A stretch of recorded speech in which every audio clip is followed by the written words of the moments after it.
Hai, ketemu lagi di Flat Up Podcast bareng Dian dan Sakti. Kali ini kita akan ngebahas minggu seru di Brno. Betul. Gimana nggak kurang seru, apalagi kalau kita langsung flat out aja ke Moto3. Oke, kita flat out ke Moto3 dulu ya. Jadi apa sih yang terjadi di Moto3 hari ini? Yang terjadi adalah, bangga banget. Kenapa kita bangga banget? Karena Hakim Danis, wakil dari Malaysia, berhasil menang di balapan kali ini. Walaupun kemarin dia tuh kena penalti dan harus turun 12 posisi saat mau mulai balapan. Betul Yang banget. tadinya harus kedua jadi ke-14, tapi ternyata dia langsung sat brek dan udah langsung ada di barisan depan, di grup depan. Walaupun dia tuh cukup tenang, dia tetap ada di posisi 5, 6, ngikutin alurnya sampai di last lap. Brian Uriarte dan juga Queiles, mereka jadi Queiles agak touch Brian Uriarte dan Hakim Danis disitulah ngambil Hakim Danis. kesempatan dan legit ke depan, juara Itu satu. luar biasa Dahsyat banget. Kenapa kita harus bangga banget walaupun kita orang Indonesia dengan keberhasilan Hakim Danis. Jadi sekarang kita bisa lihat bahwa pembalap Asia nggak cuma jadi pelengkap grid aja, tetapi juga jadi petarung tangguh. Kompetitif di depan. Betul. Dan sekarang kalau kita mau ngomongin siapa lagi yang paling wow di balapan Moto3 ini adalah Feda Ega Pratama, rider asli Indonesia. kenapa bisa begitu? Karena dia juga dapat penalti, jadi start dari posisi 20 dan dia juga ngikutin gaya yang keren banget, yaitu start dengan sangat bagus dan udah ada di grup depan. Sempat deg-degan waktu ngeliat dia agak ngejauh, tapi Betul. ternyata Dia bisa ngebalap Carpe dan jadi bisa finish di posisi kelima. yes, dan cara dia ngebalap juga sangat rapih banget. Dan juga cara dia memanage ban juga sangat bagus. Jadi kayaknya apa yang Feda katakan bahwa di FP1 dan FP2 yang terpenting adalah untuk mengetahui sirkuit, di mana ini adalah sirkuit baru buat Feda, itu adalah hal yang betul dilakukan oleh Feda sehingga pada saat race Feda bisa mengkontrol ya. Mengontrol ban dengan sangat baik. Oke. Dan untuk di klasmen setelah Feda finish di posisi 5, maka dia di klasmen itu ada di posisi 6 dan Hakim Danis naik ke posisi 7 di klasmen, sementara Moto3 setelah balapan di Brno kali ini. Oke Sakti, sekarang kita langsung flat out ke Moto2, gimana? Di Moto2 sendiri juga adalah balapan yang sangat menarik, di mana kita bisa melihat podiumnya itu ada pemenang pertama kali di Moto2 yaitu adalah Ivan Ortola.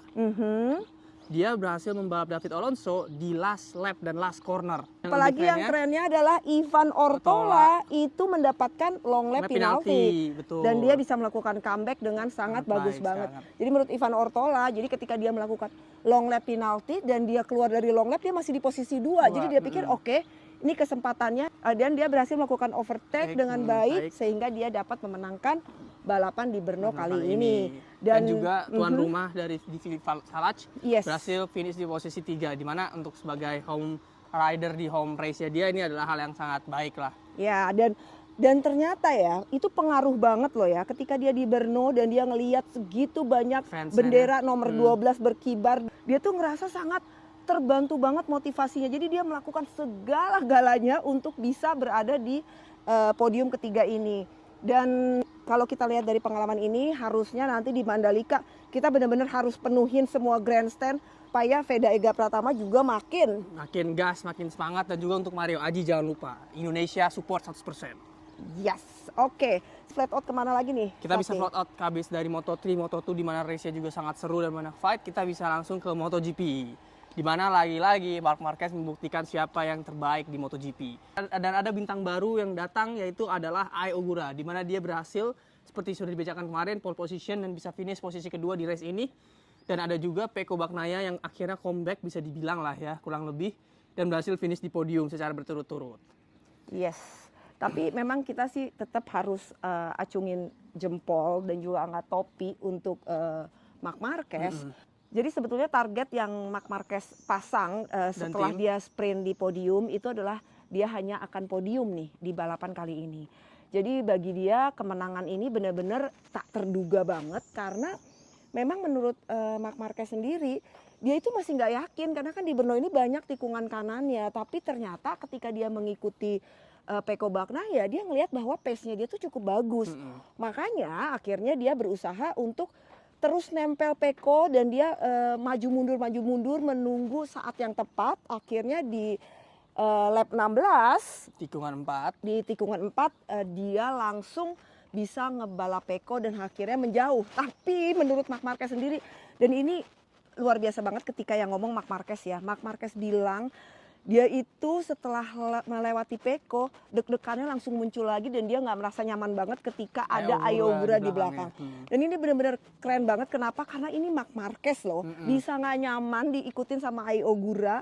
Dan itu artinya Ayo Ogura benar-benar something yang bikin juara dunia 9 kali ini aja sampai merasa nggak nyaman gitu. Oke, dan kalau untuk Ayo Ogura sendiri? Ayo Ogura bilang ini adalah overall a great weekend untuk dia dan tim, di mana dia dan tim berhasil menemukan solusi untuk masalah di startnya karena qualifying di pole position. Yeah. Dia tahu dia harusnya bisa melakukan lebih lagi, tetapi Marc Marquez punya sesuatu yang lebih. Dan juga untuk race kedepannya semoga mereka bisa selalu stay qualifying di tempat yang bagus supaya bisa fight untuk kemenangan. Sebenarnya dari Ayo Ogura sendiri kalau kita dengar dari apa yang dia katakan, dia itu kalau aja dia bisa mengulang kembali balapan tersebut, dia tuh maunya dia mulai attack Marc Marquez secepatnya.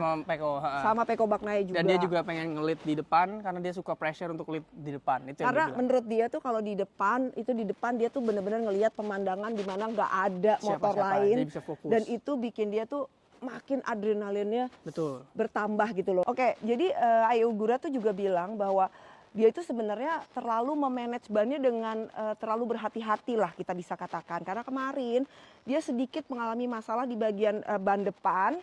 Jadi hari ini dia mencoba memanage ban depannya tapi akhirnya dia habis di ban belakang gitu loh. Jadi ini benar-benar bagi dia adalah pengalaman yang patut banget dia syukurin karena ini bisa menjadi bekal dia untuk balapan minggu depan di Assen. Sedangkan buat Marc Marquez sendiri sebetulnya Marc Marquez untuk menghadapi Assen ini merasa juga agak deg-degan nih. Karena dalam kondisi sehat pun dia kadang masih belum terlalu kuat di Assen tersebut. Jadi, apalagi sekarang dalam kondisi yang recovery cedera kemarin. Jadi bakal kita lihat dan dia cuma bilang dia akan lebih stay calm dan lihat bagaimana selanjutnya.